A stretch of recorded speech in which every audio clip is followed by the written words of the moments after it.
The first time I saw her there, lying on the ground like just another shadow in the city, I felt something inside me break forever. It was a Friday night, one of those nights where the cold chills you to the bone even when you are wearing a coat. I had just gotten off the bus with my hands still shaking from the exhaustion of the trip. I just wanted to get home, make some hot coffee, and rest a little before sleeping. I did not expect to find anything out of the ordinary on that 5-block walk. But that night, God had other plans. I saw her from afar, a hunched shape on the corner between two cardboard boxes. She did not move, she did not speak, she did not ask for help. At first I thought she was just another homeless person like so many who sadly populate the streets when night falls. But something made me look twice. I do not know if it was the hair long, dark, and familiar, or the way she had her arms tucked against her chest, like she did when she was a little girl and felt cold. I approached slowly with my heart beating so loud I could hear it in my ears. When I was less than 6 feet away, my world collapsed. It was my daughter, my little girl, my blood lying on the street as if she were worth nothing. "Oh my God," I whispered, feeling my legs fail me. "Sarah, Sarah, what are you doing here?" I knelt beside her, although my knees protested at the clumsiness of my movements.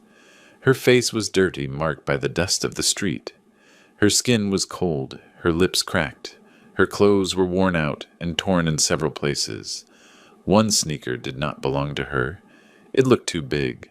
The other was barely a piece of sole held together by 2 threads. I touched her shoulder carefully. "My love, wake up, please." She opened her eyes slowly as if she struggled to remember where she was.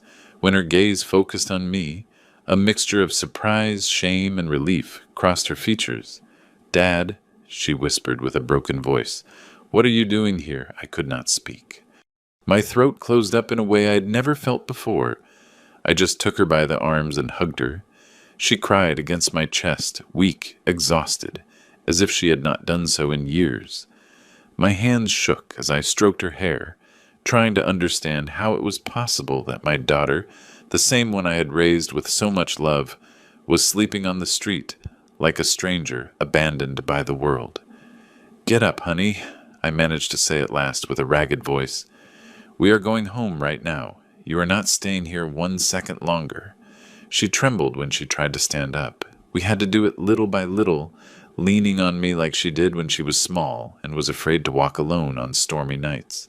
Her body was so light, it worried me. How long had she gone without eating properly? How many nights had she slept like this, exposed to the cold, to the danger, to the indifference of people? "Dad," she said again, almost in a whisper. "He left me with nothing." Her voice broke pronouncing that sentence, and I understood everything. I did not need to hear more to know who she was referring to. Her husband. The same one I never fully approved of. The same one she defended so many times. The same one who convinced her that I was too protective. The same one who promised to take care of her. And he destroyed her. But it was not the time for questions. It was not the time for guilt. It was the time to take her home and protect her. I helped her walk the few blocks to my house. Every step seemed to weigh a ton. She cried in silence. I did too, although I did not let her see me. When we entered, I wrapped her in a warm blanket and sat her on the sofa. I made her hot soup, the same recipe I always made her when she was sick as a child. She barely had a few spoonfuls before falling asleep, defeated by exhaustion. I stayed watching her for a long time. My daughter, the same one who once dreamed of building a family, was there sunken, broken, stripped of everything by the man who swore to love her. And then rage invaded me, a dense, deep rage like a fire growing in my chest, but also a pain that made me tremble. While I watched her sleep, I understood that I could not stay still. Not this time. Not after seeing what I saw. I had to do something. I had to confront that man. I had to take back what he had taken from her. While I made a cup of tea to stay awake, my mind began to weave a plan that had nothing to do with violence, but with dignity, with justice, with fatherly love, with everything he never had for her. And while the clock struck 3 in the morning, I took my phone and looked up the address of the new apartment where he lived with his mistress.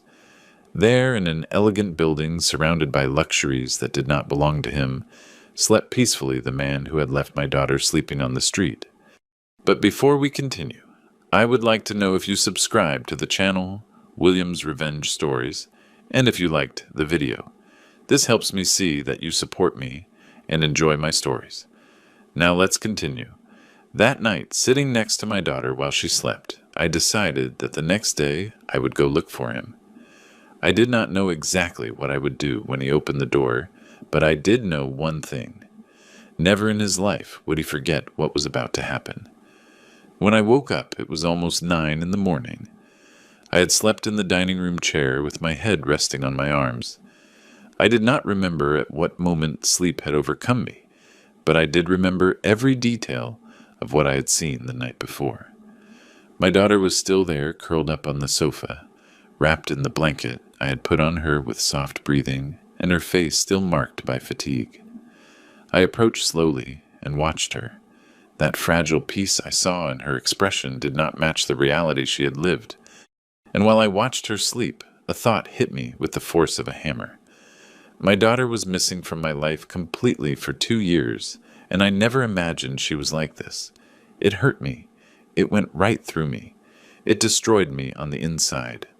I made coffee in silence without making noise so as not to wake her, but not even 10 minutes passed when I heard her move. She sat up slowly, as if her body still felt heavy. When she opened her eyes and saw me, she smiled, but it was that broken smile, as if she struggled to remember how to do it. "Good morning, Dad," she whispered. I went over and sat next to her. I did not want to pressure her, but I knew she had to talk. She knew it too. "Do you want to eat something?" I asked, to give her time. She shook her head. "No, I just need to tell you what happened." I took a deep breath. I nodded. "I am here, honey. Tell me everything. Do not be afraid." She squeezed her hands together. Trembling slightly, her eyes looked down, avoiding mine. And then she began. "Dad, he sold the house without telling me anything. I found out when the new owners arrived and asked me to leave. He was already living with her with the mistress, and I did not have anywhere to go.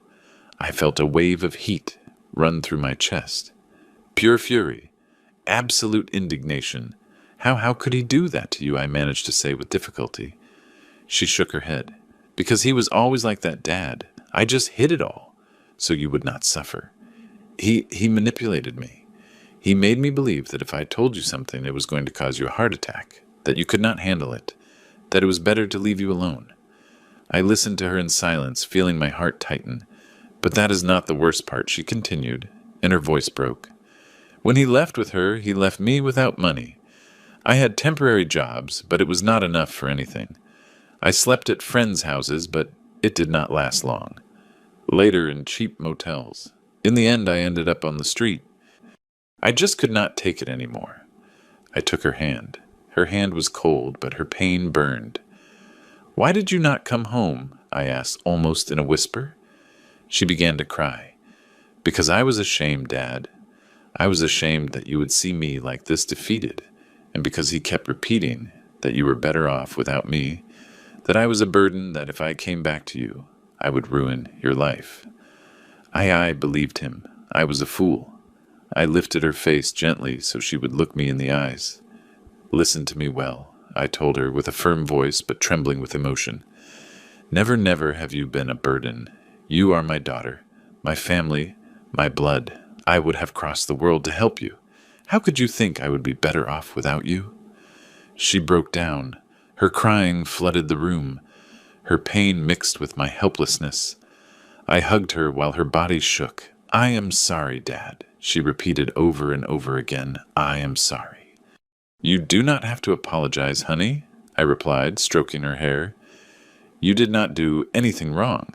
You were a victim of a soulless man, but now you are here with me, and you will not spend one more night on the street, I swear to you." She stayed there, hugging me for long minutes. When she finally calmed down, she took a breath and added, "He lives in the Oaks condominiums, with his wife, his mistress. Now they say they are expecting a child. That is why he sold the house so fast. He wanted money for his new life. His new life. The phrase pierced my chest like a bullet. So that miserable man had traded my daughter for a younger woman and a more comfortable life without remorse, without guilt, without mercy.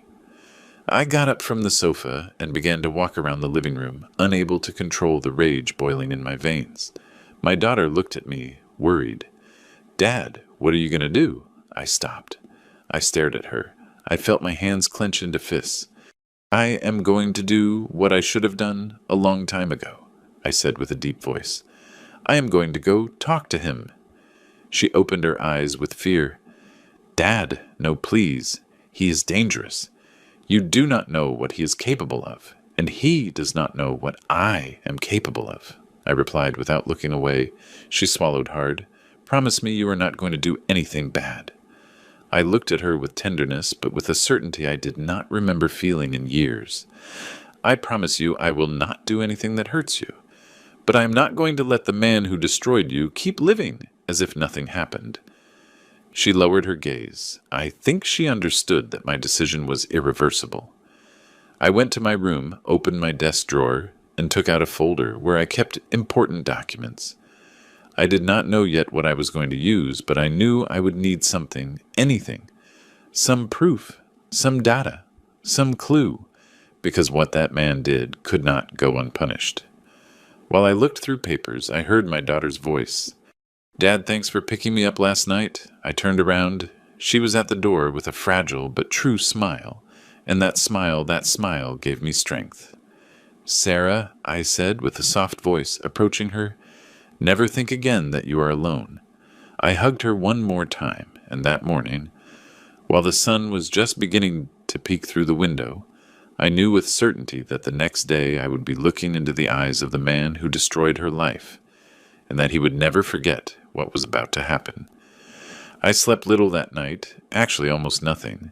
Every time I closed my eyes, I saw my daughter's face, dirty, tired, defeated, and then I saw the face of that man she had called husband for so many years, a man who used her, cheated on her, and abandoned her without any remorse. I got up before the sun fully came up. I made coffee. I put on a thick jacket and sat at the kitchen table, looking at the folder of documents I had taken out the night before. I still did not know what I was looking for, but something inside me told me that there were pieces of a puzzle there that I had not wanted to see in the past.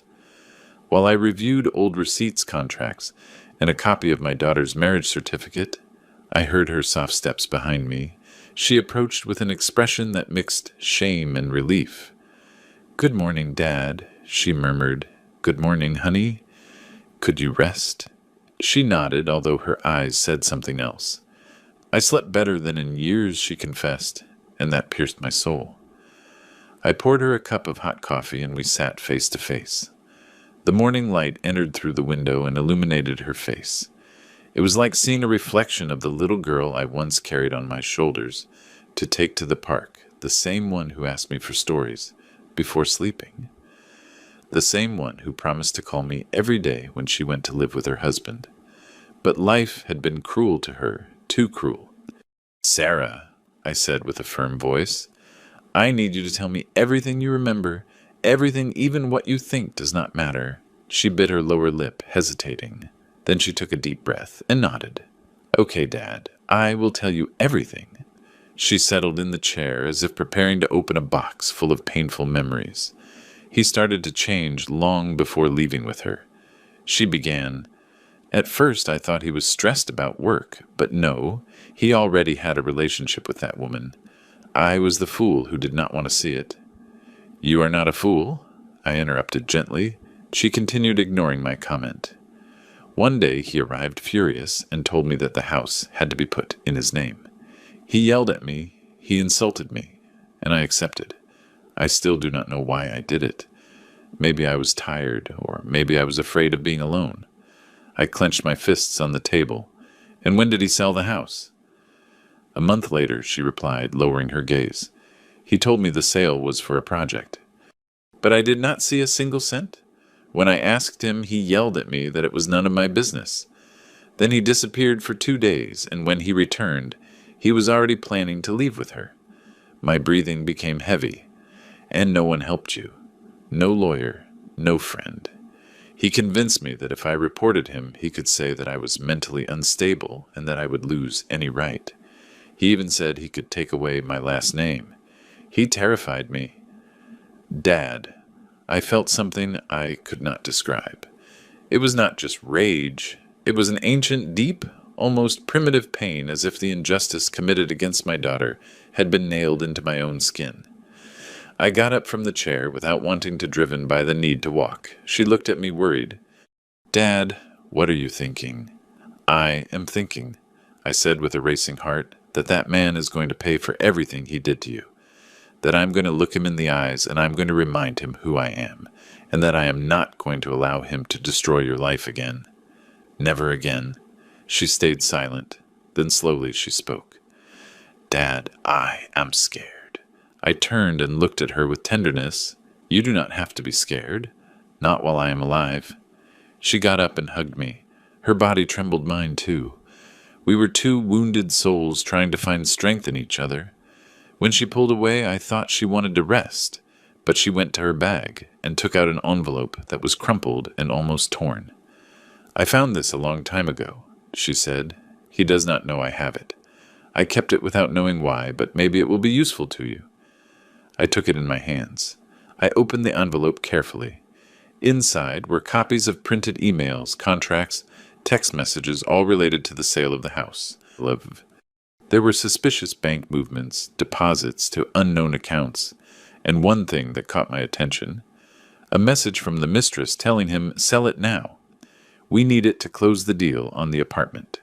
I rested my hands on the table. I felt that everything fit, every piece, every deception, every lie. That man had not only abandoned my daughter, had not only manipulated her, had not only left her on the street, he had scammed her. He had stripped her of everything that was hers, and on top of that, he had used that money to build his new life. I stood for a long minute looking at those papers. There was the beginning of my path. There was my weapon. There was the door to destroy what he had built. I returned the papers to my daughter and caressed her face. Honey, thanks for trusting me. She smiled weakly. What are you going to do with that, Dad? I took a breath. I'm going to get justice, but not with blows, not with violence. I am going to do it as it should be done, with intelligence, with strategy, and with calm. I took a step toward the window and looked out. Today I am not going to go see him yet, I added. Not until I have everything I need. But soon, very soon, he is going to know what it is to face a father who has seen his daughter suffer. She approached, rested her head on my shoulder, and murmured, Dad, I am afraid he will hurt you. I smiled without looking at her. Do not worry.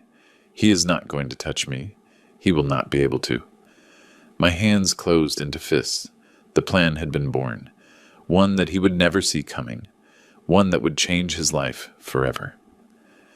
I spent the morning reviewing every document my daughter had kept in that crumpled envelope. They were loose pieces, fragments of a puzzle that finally was beginning to show a clear picture. But I knew that if I wanted to unmask that man, I could not stick only with loose papers and suspicions. I needed solid proof, witnesses, details, and to know up close the fake life he had built using my daughter's suffering. At 3 p.m, I took my coat, put the documents in a folder, and went out. My daughter was taking a deep nap. Her body needed rest. Her soul did too. I did not want to wake her. I left her a note on the table. Sarah, I went out to fix some things. I will be back soon. Rest? Dad. While I walked to the bus stop, I felt a mixture of anguish and determination. I did not know exactly what I was going to find at the Oaks condominiums, but I did know that I would not return home until I had enough information to take the next step. The ride was long. The building was in an elegant area of the city, very far from where my daughter and I lived. I remember that while the bus moved forward, I saw expensive houses, luxury cars, and people with smiles of superiority, as if life had never been cruel to them. I asked myself how many lives my ex-son-in-law had crushed to get to this place, how many lies he had told, how much damage he had caused. When I got off the bus, the building appeared right in front of me. It was imposing. A modern building with a glass facade, with impeccable gardens, and a security gate that looked more like a wall. The contrast with the place where I had found my daughter was violent. It was obscene. It was insulting. I walked toward the entrance with a firm step, although inside I carried a sea of emotions. A guard approached immediately. "Good afternoon, sir. Who are you visiting?" he asked with a polite but distant tone. "I am here to see Alex," I replied, using my ex-son-in-law's name, feeling how my voice acquired an edge I did not know it had. The guard checked a list on a tablet. "Your name?" I gave him my full name. I waited. The guard frowned. "You are not registered for any visit. Of course not." That man would not allow even my memories to get close to his new life. "I just need to leave him some documents," I said, keeping my cool. "They are important. I can wait in the lobby." The guard hesitated. He looked me up and down. I must not have given the impression of danger. I was a man of almost 70 years with a folder in my hand. After a few seconds, he nodded. "Okay, but you cannot go up without authorization. Wait here." I entered the lobby. The cold, perfumed air hit me in the face. There were luxurious armchairs, shiny floors, modern lamps, everything my daughter had lost. I sat down, took a deep breath, and watched the people entering and leaving. Young couples, executives, a pregnant woman, all with perfect lives, or at least lives without the hell my daughter had lived. 15 minutes later, I heard a familiar voice. It was not my ex-son-in-law's. It was a woman's voice. "Are you Sarah's father?" I turned around. It was a neighbor. I knew it instantly. She was carrying a bag with groceries, wearing elegant clothes, and had that expression of someone who knows too much, but does not know if she should speak. "Yes," I replied, standing up. "I am her father." She looked to the sides as if fearing someone would hear. I saw her a long time ago, before she lowered her voice, before he left her. Your daughter came here a lot crying. He yelled at her in front of everyone. Once he pushed her in the hallway. My heart stopped. "He pushed her?" I asked, feeling a wave of fury. "Yes," she said with a frown. "I reported it to the administration, but he said she just tripped. And since he is friends with the supervisor, well, you know how this works." I did not know whether to thank her or cry. My daughter had suffered more than I imagined. "And do you know if he lives here with her?" I asked. The neighbor lowered her gaze. "Yes. She came to live here even before he separated from your daughter. Many people knew. Everything was an open secret." I lost my breath for an instant. The deception had been deeper and more brazen than I thought. The woman came a little closer. "Your daughter did not deserve that," she said firmly. "Nobody deserves it. But he believes he is untouchable." Untouchable. That word echoed in my chest. "Thank you," I replied with a low but firm voice. "Thank you for telling me." She nodded and walked away, leaving me alone with thoughts that were no longer thoughts. They were fires. They were knives. They were decisions. I looked at the elevator. I knew I could not go up. I knew that today I could not confront him yet. But I did need to see more. So I left the building and walked around the structure looking for signs of his life from the outside. And there he was on the 4th-floor balcony, him my ex-son-in-law. He was laughing with a glass in his hand, laughing as if life belonged to him, as if he had never hurt anyone. And by his side was the mistress, the woman for whom he destroyed my daughter, the woman who was heavily pregnant. There was music, there was celebration, there was happiness.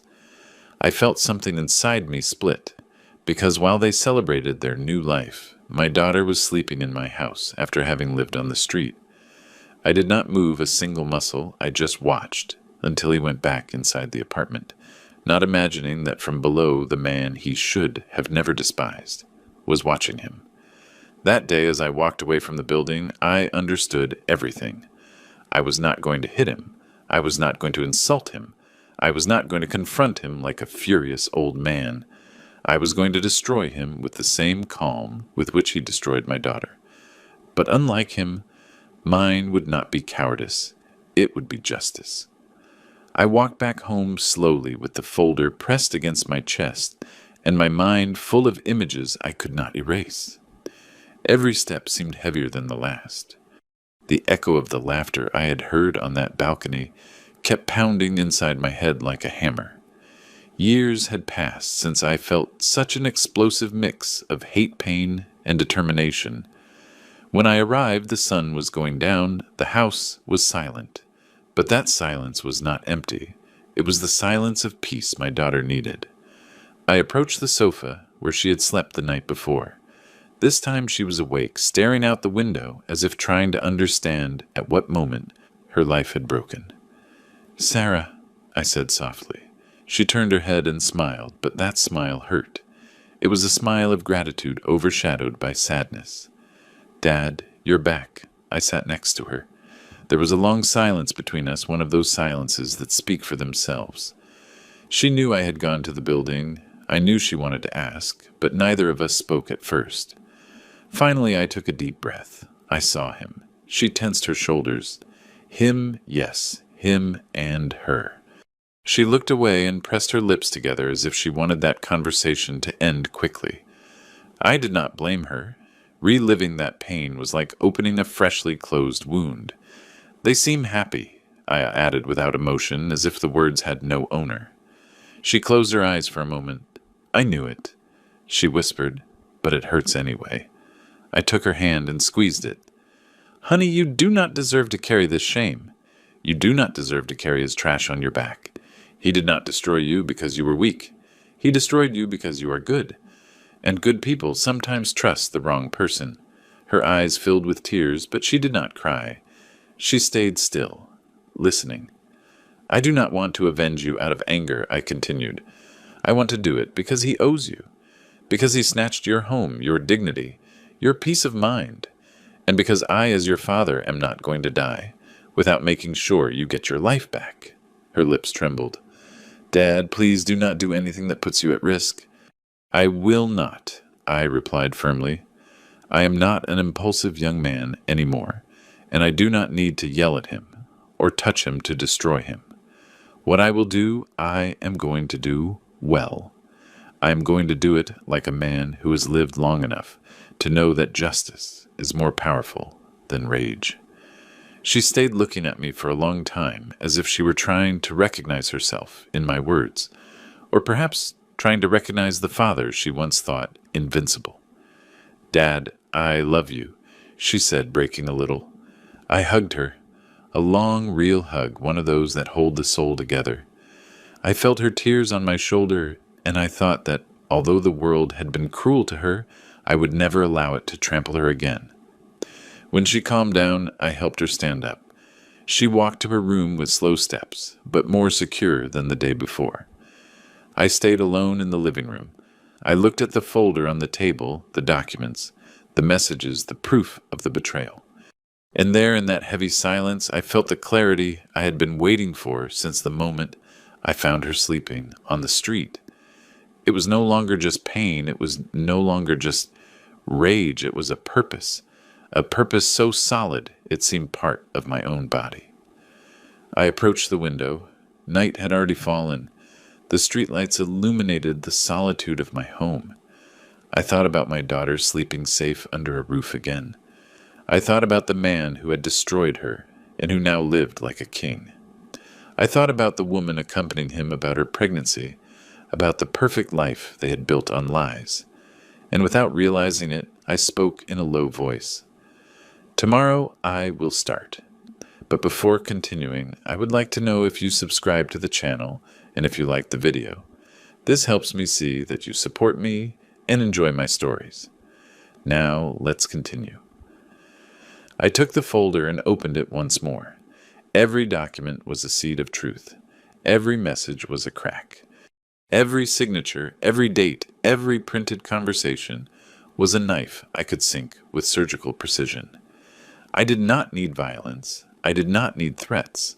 I did not need to risk my freedom or my integrity. I just needed to organize it all, and then I knew what I had to do. I began to classify the papers by dates, then by type, then by legal relevance. I took out an old notebook I kept in the drawer, that one where I wrote down household expenses, birthdays, and reminders. That day, that notebook became my weapon. There I traced the first lines of the plan. A slow plan, a cold plan, a plan impossible to stop when it started rolling.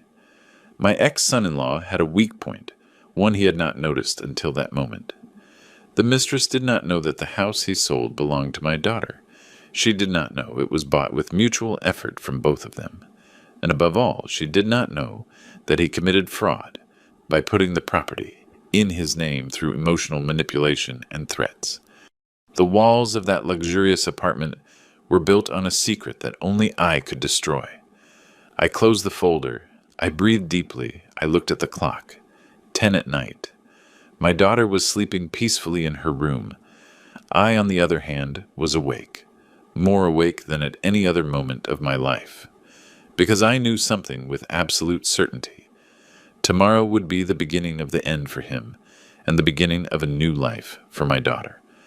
I slept barely a few hours, but I got up with a clarity I had not felt for decades. The sunrise entered through the window like a golden line, splitting the darkness of the bedroom in two. I dressed slowly with the solemnity of someone preparing for something inevitable. I washed my face, combed my gray hair, and looked in the mirror. I did not see an old man. I saw a father. I saw a protector. I saw someone who had gotten tired of life taking away what he loved. I took the folder with the evidence and put it in my leather briefcase, the one I used many years ago when I still worked. Before leaving, I passed by my daughter's room. She was sleeping deeply, breathing with a rhythm I had not heard since before her marriage. I watched her for a moment. I adjusted a blanket over her shoulders. "Today I start giving you your life back," I whispered, without her hearing me. I left and closed the door carefully. The road to the condominiums. The Oaks felt different this time. There was no anguish or uncontrolled rage, only determination. Every step was a silent declaration. I am coming for you, for what you did, for what you destroyed. When I arrived, the guard recognized me. He took a deep breath, as if he already sensed the storm I brought with me. "Good morning, sir," he said with certain discomfort. "I am here to see Alex," I replied bluntly. "Let me call," he stammered. "No," I interrupted, staring at him. "Do not call. I'm going up." The guard hesitated. He looked toward the booth. He looked toward the building. He knew he could not stop me without causing a problem. Finally, he gave in. "He is on the 4th floor, apartment 4B. I nodded, storing the address in my memory as if I had waited for it all my life. I passed the turnstile and entered the lobby. The elevator took ages to open, but once inside, the metallic silence felt like a solemn preamble. I watched my reflection in the doors, a man with eyes full of a fire that no one could put out. When the doors opened, the hallway was empty. I advanced slowly, feeling every heartbeat in my chest like a drum announcing battle. In front of door 4B, I stopped. I breathed. I organized my ideas. And I knocked. At first, there was no answer. I knocked again, harder. I heard steps. Familiar steps. Steps my daughter must have heard thousands of times approaching her to hurt her. The door opened slowly, and there he was. My ex-son-in-law, younger than me, physically stronger. More arrogant than ever. He was wearing expensive sportswear. He had an arrogant smile. Until he saw me, his face changed. The smile died. His eyes widened with a mix of surprise, annoyance, and fear.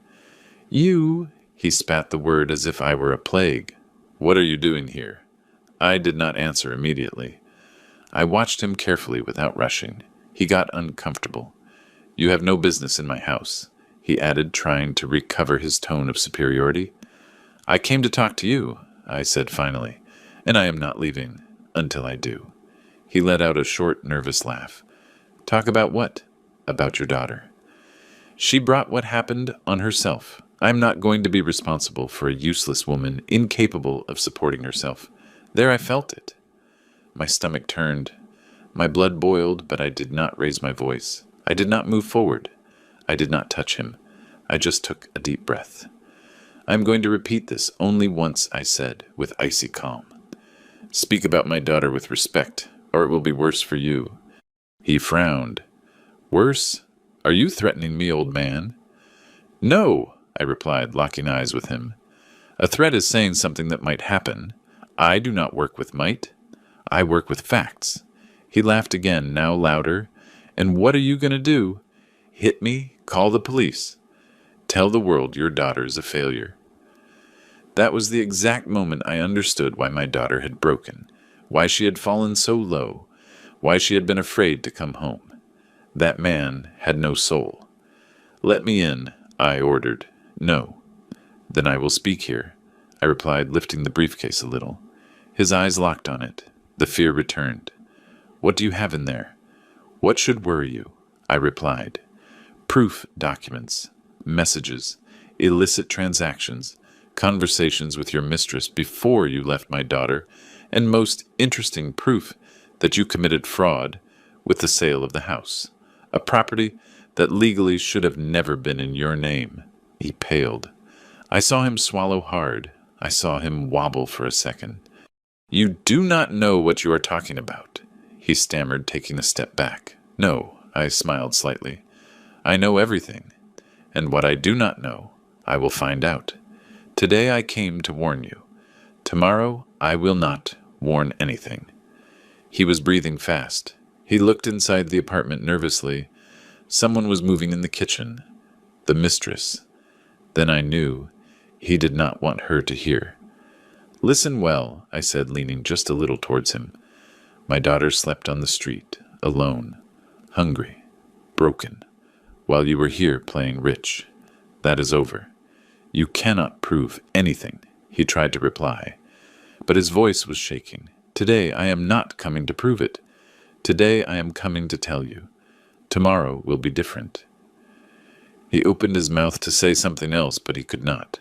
He stood there paralyzed, looking at the man he thought was weak, just for having gray hair. I smiled, a small, controlled, dangerous smile.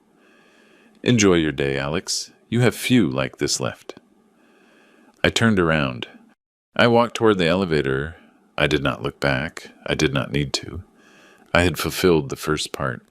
He already knew I had found him, and he knew, although he would not admit it, that this time he could not escape. The elevator descended slowly, and while the lights on the panel went down from 4 to 3, then to 2, I felt how my breathing stabilized again. I had not lifted a finger against him, but I had seen him tremble. For the first time, Alex understood that no one else's hand would shake but his. Justice, sooner or later, arrives, especially when a father stops being silent. When I left the building, the morning shift guard looked up. His look was different from yesterday, a mix of respect and surprise. "Everything okay, sir?" he asked cautiously. "Not yet," I replied, "but soon." I walked to my car and sat without starting the engine. I took the folder out of the briefcase and reviewed the documents again. Every bill, every transfer, every forged contract, everything fit perfectly. Alex had always been careless when it came to other people's money. He thought laws were for fools, that there would never be consequences. His biggest mistake was always his arrogance. I turned on my phone and checked the messages that had arrived from the lawyer's office. He worked with surgical precision. He had obtained a preliminary order to review the sale of the house. Also, a judge had agreed to study the possibility of freezing Alex's assets until it was determined if the transaction had been fraudulent. A smile appeared on my face. It was not revenge. It was balance. It was justice. However, before continuing with my plan, I had to go back home. I wanted to make sure my daughter was okay. I stopped by the neighborhood bakery and bought fresh bred orange juice and some fruits she always liked as a child. That small gesture made me feel like we were recovering something lost. Upon entering, I heard noise in the kitchen. I approached slowly. There she was, with her back turned, making coffee. When she turned around and saw me, her face lit up. "Dad, I thought you were still sleeping, she said with a shy smile. I went out early. There were things to resolve, I replied, leaving the bag on the table. She came over to hug me. Her skin smelled of soap, and her hug trembled, but it was sincere. That fragility broke my soul. No one should do that to another human being, much less to the person with whom they said forever at an altar. Did you sleep well? I asked, breaking the silence. Much better than in years, she replied, looking at the cup in her hands. Dad, I do not know how to thank you. You do not need to thank me for anything. I am your father. I am here to hold you when the world falls apart. She took a deep breath, as if that phrase had healed her a little, but I know that inside her there was a knot that would take time to untie. After having breakfast together, she went up to shower. I took the opportunity to call Samuel, my lawyer, an old friend. Ready for the next phase, he asked, as soon as he answered. Ready, I replied. I want to present everything today. Perfect. I will wait for you in my office in an hour. I hung up, put on my jacket, and looked toward the stairs. I'm going out for a moment, I told my daughter. I will be back in a short time. She nodded without asking anything. She knew I was pulling invisible strings for her, and she trusted. I left the house with a firm heart. There was no turning back. Samuel's office was downtown, in an old but well-preserved building. When I arrived, he already had everything ready on the table. Folders, recordings, neighbor statements, certified copies of documents. Michael, what you have here, Samuel said, adjusting his glasses, is enough to sink him legally. Not only for the fraudulent sale, also for financial abandonment threats, and the history of manipulation we can prove with witnesses. I do not want to ruin his life for sport, I replied. I want him to pay for what he did, and I want my daughter to get back what is hers. Samuel nodded. Then we are on the right path. I signed several documents. Every signature was like taking another brick away from the castle of lies where Alex lived. When we finished, Samuel leaned back in his chair. Do you want us to notify him today? He asked. Not yet, I replied. Before that, I must do something else. Samuel raised an eyebrow. Something legal. As legal as breathing, he smiled.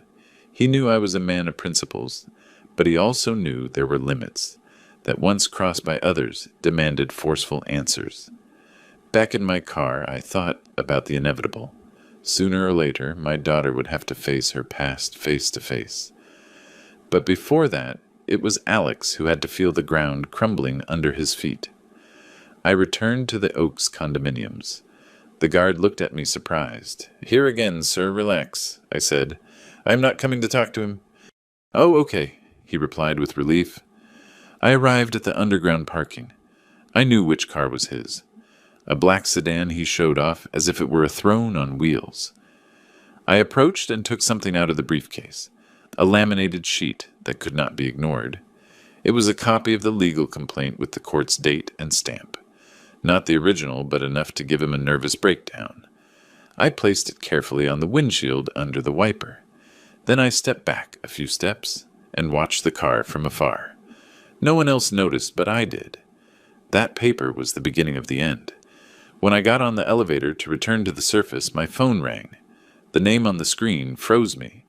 Alex, I answered without saying anything. Old man, he said with a broken voice. What did you do? What is that paper on my car? Why are you messing with my life again? I smiled. But it was a sad, tired smile. Why did you mess with my daughter? I replied. You cannot do this to me, Michael. You cannot. His breathing was agitated as if he were on the verge of a panic attack. Let's talk. Please. We already talked today, I replied calmly. Wait. Do not hang up. But I hung up. The elevator opened its doors. I went outside. I breathed the fresh afternoon air. My war was not of blows. It was of truths. And he had just received the first one. That afternoon, after hanging up the phone, I stayed a few seconds looking at the black screen. It was strange. For years, Alex had believed himself invincible, unreachable, untouchable. And now, with just a paper under his car's windshield, his voice broke like that of a scared child. I put the phone in my pocket and began to walk toward the exit of the condominium. It was time to return to my daughter, but it was also time to prepare the next move. The paper on his car was not a threat. It was a warning, a small glimpse of the abyss opening under his feet. As I walked away, I heard hurried steps behind me. I turned my head, and there he was, Alex, breathing with difficulty, as if he had run several floors down the stairs to catch me. He was sweating, shaking, and his arrogance, the one that had fed him so much, was nowhere to be found. "Michael, wait," he said, raising a hand. I stopped not for him, but for what that moment represented. For the first time in his life, he was the one chasing another. "What do you want?" I asked with a neutral voice. "Can we talk between men, between adults?" He stammered, swallowing saliva. "We already talked today," I repeated without moving. "Not like this, not with that paper." "What is that?" "What kind of lie are you inventing?" I took out the briefcase and, without opening it, completely let him see the edge of the documents inside. "Nothing you did not cause yourself." Alex stepped back. His face contracted in a mix of fury and fear. "You cannot destroy my life," he said in an almost desperate murmur. "Like you destroyed my daughter's," I replied, staring at him. "Like you left her homeless. Like you abandoned her. Like you pushed her. Like you humiliated her, so she would never come back to me. Is that what you want us to forget?" He opened his mouth but had no answer because the truth cornered him more than any blow. "That is in the past," he tried to say, recovering a little air. "We have to look forward. You looked forward when you sold what was hers," I replied, taking a step toward him. "Now it will be your turn to look back at everything you did, and this time you will not be able to hide." He tensed. "Michael, I have a life now, a son on the way. I do not want problems. I did not want them either," I answered coldly.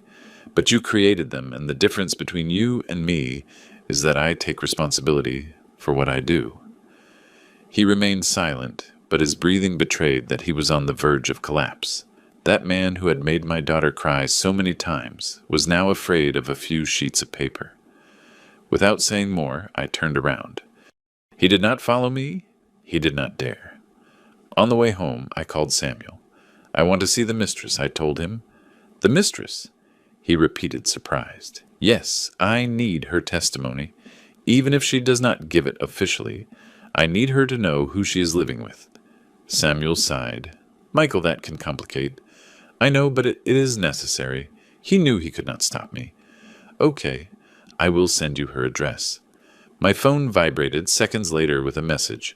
Address, apartment number, full name. Upon arriving home, my daughter was sitting at the table, reviewing an old notebook. When she saw me enter, she gave me a soft smile. "Dad, you did something right?" I nodded. The first step. She did not ask more. She did not want details. Maybe she was afraid to hear the truth. Or maybe she trusted me more than any explanation. We ate together. A simple meal, but full of something we had not felt in a long time. Hope. After dinner, I accompanied her to her room. I said good night and waited for her to fall asleep. When I knew she was resting, I took the briefcase again. It was time to continue. The mistress's address was in another elegant neighborhood, a smaller building but equally expensive. I arrived near 9 at night. The doorman stopped me. "Who are you looking for?" "Ashley Ashley?" I replied, using her first name. He checked a list. "Who are you?" "An old acquaintance." I did not lie. I had seen her next to Alex more times than I would have liked to remember. The doorman hesitated a moment. Then he called the apartment. He spoke in a low voice. He hung up. "You can go up," he said finally. When I reached the apartment door, I heard a female voice on the other side. "Who is it I am, Michael?" I replied. "Sarah's father." There was a silence, long, tense, deep. The door opened a few inches. Ashley was there with her hair tied back, swollen eyes, and an elegant robe. Her rounded belly showed her advanced pregnancy. "Come in," she said finally, opening the door completely. I entered without taking off my jacket. Ashley sat on the sofa, with a hand resting on her belly. I know why you came, she said without looking at me directly. Oh, really? I replied. Alex called me. He is scared. I sat in front of her. He should be, I replied calmly. She sighed and finally looked me in the eyes. He told me that you want to ruin him. He ruined himself alone, I said, without blinking, and he dragged my daughter with him. I'm just putting things in their place. She lowered her gaze. She looked nervous. She looked tired, and for the first time she looked lost. Michael, she said, in a low voice, I did not know that he had left Sarah on the street. He told me that she abandoned him, that she was crazy, that she was violent, that she deserved nothing. And you believed him? I asked, leaning forward. Her eyes filled with tears. Yes, she admitted, trembling. And now, I do not know what to believe. I took the folder out of the briefcase. I put it in front of her. Believe in this, I told her. She opened the folder, looked at the documents, read the messages, the dates, the proof.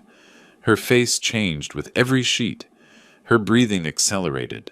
Her hands shook so much she almost dropped the papers. My God, she whispered. Ashley, I said softly, I did not come to ask you for anything. I just came to show you the truth. What you decide to do later is up to you.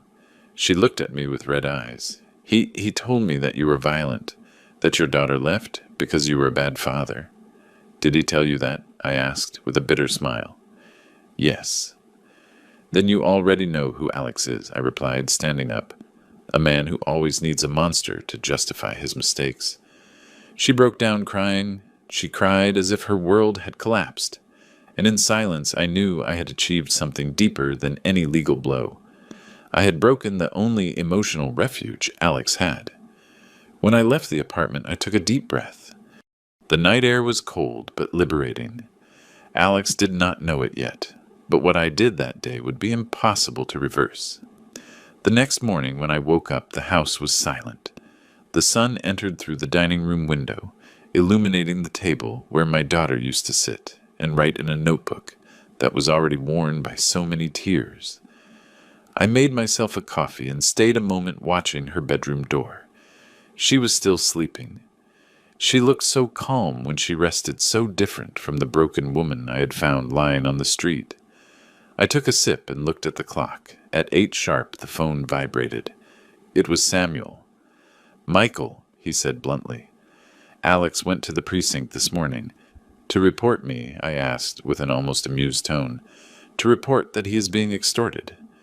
But before he finished speaking, someone else appeared, who Samuel paused, as if savoring the moment before saying it. Ashley, you had an immediate effect on her.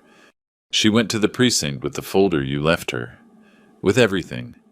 I closed my eyes for an instant, not out of surprise, not out of relief, but for something I had been waiting to feel for a long time.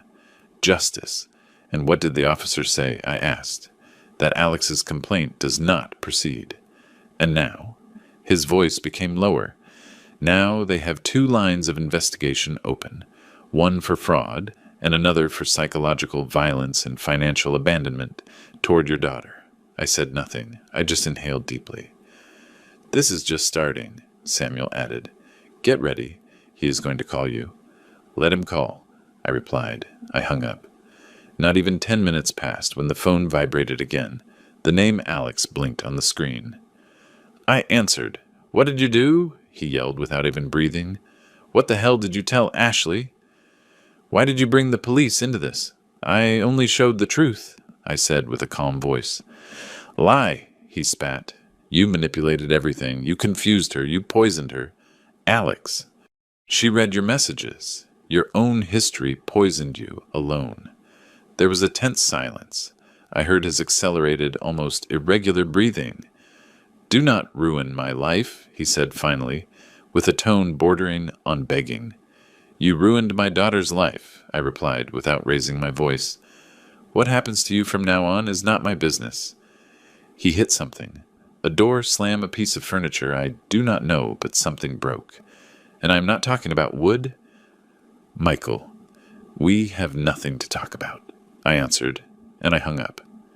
Mid-morning, my daughter came out of her room. Her eyes were still swollen from tiredness, but she brought a serenity I had not seen in years. "Good morning, Dad," she said, approaching the table. "Good morning, honey," I replied. She made herself some tea and sat in front of me. "I dreamed of Mom," she whispered. "She told me everything was going to be okay, that you were going to know what to do." I felt a lump in my throat. "Your mother was always wiser than me," I said. "And she always adored you."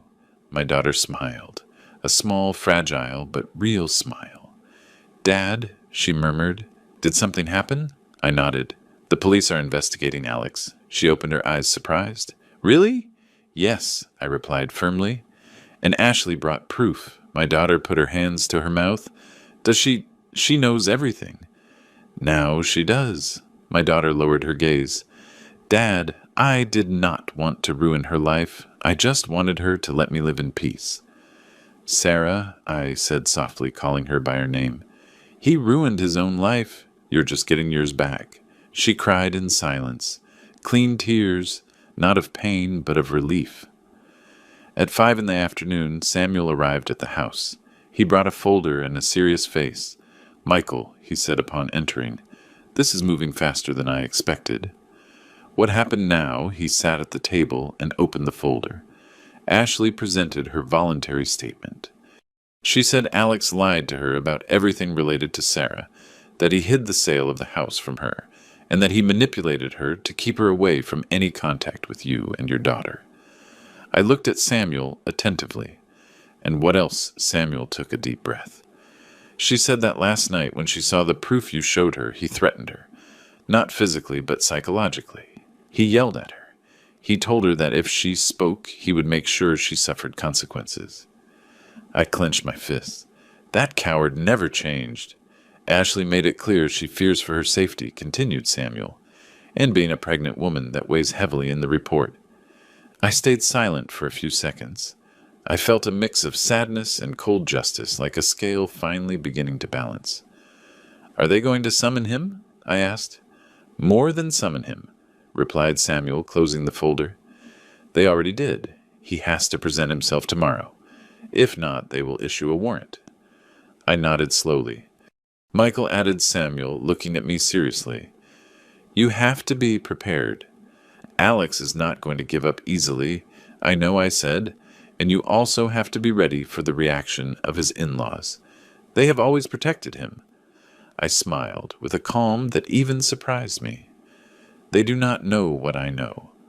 Samuel held my gaze. He did not ask more. He knew my silence meant the end was near.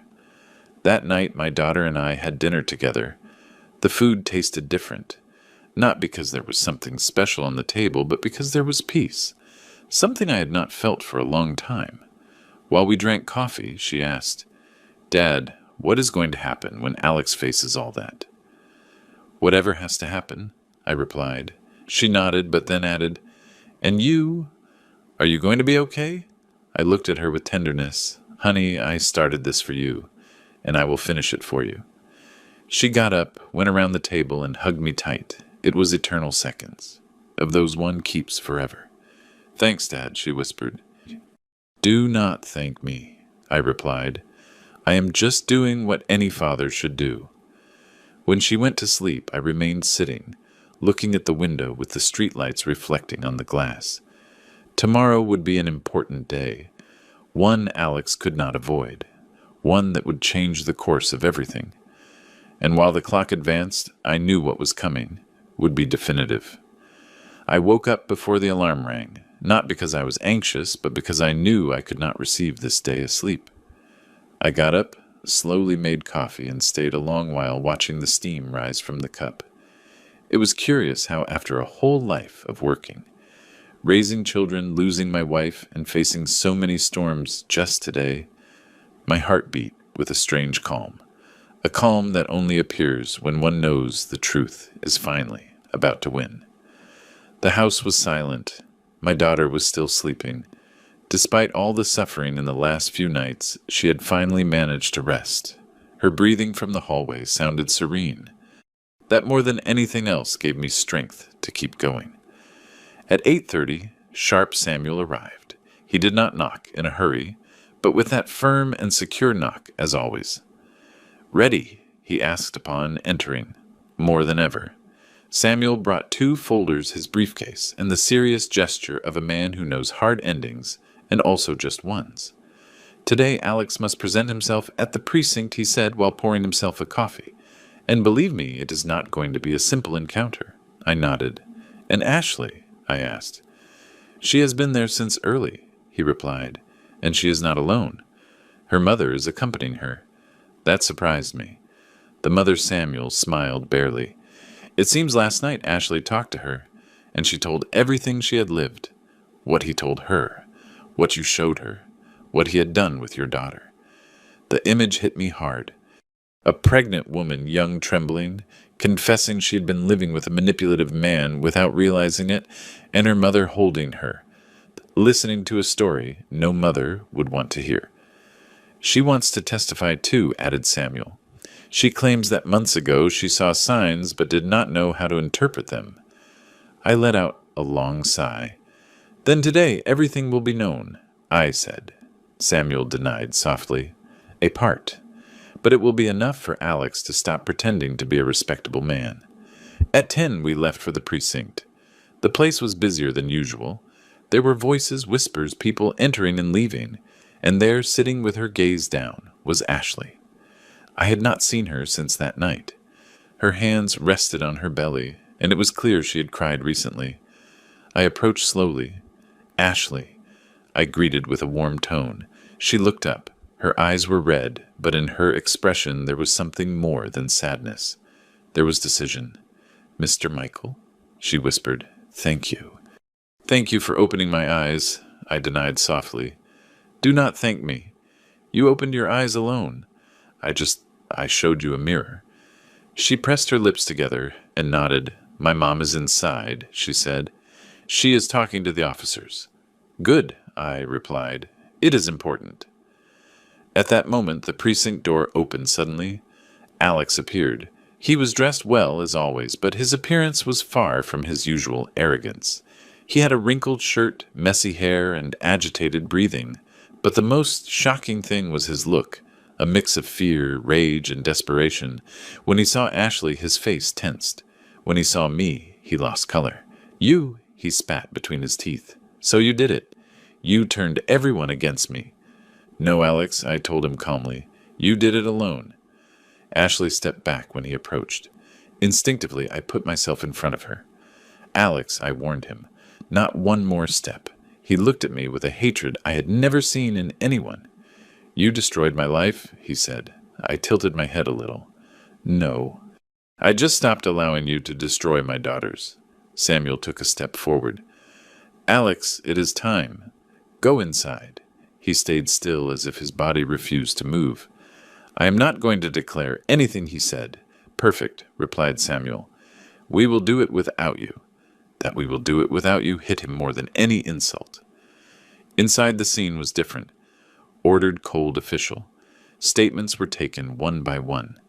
First, Ashley spoke. I heard her from behind the glass. Her voice was soft but firm. She told everything. The yelling, the lies, the manipulations. The nights Alex made her feel responsible for everything he did. She spoke about the sale of my daughter's house, about how he had deceived her, telling her Sarah did not want to fight for anything. And finally she spoke about fear. That was what impacted the most. The officer looked at her with empathy and wrote down every word. Then her mother spoke. Her statement was forceful. "My daughter changed since she is with him." I thought it was the pregnancy, but no, it was him. The officer finished the note with a serious expression. Alex was called next. The room became so silent, the typing of a computer could be heard at the other end. I was waiting in the hallway when suddenly the door opened and he came out furious. "They invented everything," he yelled. "Everything. It is a lie. She is manipulated by this old man." He pointed at Samuel, then at me, then at Ashley. "You two ruined my family." Alex said Samuel, with forced calm family, is not ruined by showing the truth. It is ruined by hiding it. Alex trembled from head to toe. I do not plan to lose everything for an exaggeration, he growled. You already lost it, I said softly. His jaw clenched. I saw something in his eyes I'd never seen before, the certainty that there was no way out. Hours later, we returned home. My daughter was making soup. She rushed toward me. How did it go? She asked. I looked at her, took a deep breath, and placed my hands on her shoulders. It is over, honey. He is cornered. He cannot hurt you any more. She stayed motionless. Then she began to cry, but it was a different cry, as if her body expelled years of retained pain. I hugged her. I felt her head tremble on my chest. Dad, why did it take me so long to leave him? She asked between sobs. Because you believed in love, I said. And that is not a mistake. She separated a little and looked at me with red eyes. Do you think I will be able to start over? I stroked her hair. You will. You are not alone. You will never be again. That night while she slept, I received a message. It was Samuel. Michael. A restraining order was just issued against Alex. Also, they will start the formal investigation process. Tomorrow I will tell you more. I read it several times. I felt immense relief. Not because I wanted to see him sunk, but because for the first time in years, my daughter could lift her head without fear. I poured myself a whiskey. I sat in the armchair and sighed, long, deep, liberating. Suddenly my phone vibrated again. It was an unknown number. I answered. Silence. Then a broken voice. Michael. It was Alex. I do not want problems, he said. I just want to talk to you. Man to man. Just that. I remained quiet. I am destroyed, he continued. I lost Ashley. My family does not want to see me. And now facing the law, I do not know what to do. I did not answer. I know you. His voice broke. You are right. I was a monster. That did surprise me. Michael, he swallowed saliva. I just want to ask for forgiveness. I do not know if it helps. I do not know if it changes anything. But I had to say it. I took a deep breath. Alex, I said with a firm voice, it is not me who has to forgive you. There was a long silence. I know he whispered and hung up. When I left the phone aside, I stayed looking at the wall. I did not feel satisfaction. I did not feel revenge. I just felt the circle had closed. My daughter was sleeping safe in the next room. Ashley, pregnant, was far from a man who could have destroyed her life. Alex, for the first time, was facing the real consequences of his actions, and I could sleep without the feeling that I was failing my wife's memory. I finished the whiskey. I turned off the light, and while I went up the stairs, a certainty accompanied me. We had survived, and tomorrow would be better. There are moments in life that seem to steal your air, but there are also others that give it back to you. Today, sitting at the table where my wife and I shared so many memories, I look at my daughter asleep on the sofa, hugging a blanket, breathing calmly, and I understand that it was all worth it. I never imagined I would have to rescue her from such a deep fall. I never thought I would find her sleeping on the street, with the same clothes she one day left her house with, believing that love was enough to be happy. That day I felt my heart breaking. But I also understood that a father never stops being a father, not when his child grows up, nor when life goes wrong. In these months, I have learned that justice is not always fast, but when it arrives with a force that changes everything. My daughter has started therapy. She is rebuilding her self-esteem, and she has returned to looking in the mirror without shame or fear. And I have returned to feeling that I still have something to offer this world, even though I am close to turning 70. Regarding Alex, I do not hold a grudge. I do not need it. Life itself has taken charge of showing him that actions have consequences. He lost more than a house or a position. He lost the mask with which he deceived so many, and although he asked me for forgiveness, he understood that forgiveness was not mine to grant. It was my daughter's, and she someday will decide what to do with that wound. But the most important thing is not what he lost, but what we gained. My daughter recovered her freedom, I recovered my family, and this time I do not plan to let go. Every morning I see her wake up stronger, firmer, more herself, and when she smiles at me, I remember that even in the darkest nights, there is always a sunrise, waiting. I am a simple man, an older man, a man who made mistakes, but who also learned to get up. And if I can say something, after everything I lived, it is this. It is never too late to rescue who you love. It is never too late to start over. It is never too late to choose yourself. I am Michael, and this was my story. Before saying goodbye, I want to talk to you who are on the other side of the screen. Did you subscribe to the channel? If this story touched your heart, your subscription shows me that you like this content and that you want to hear many more stories like this. Leave me a like that. Helps me a lot to keep creating stories that reach the soul. Write in the comments what you thought of this story and what you would have done in my place. I love reading your opinions and your experiences, and tell me what city you are watching us from. I like feeling that we are connected, regardless of the distance.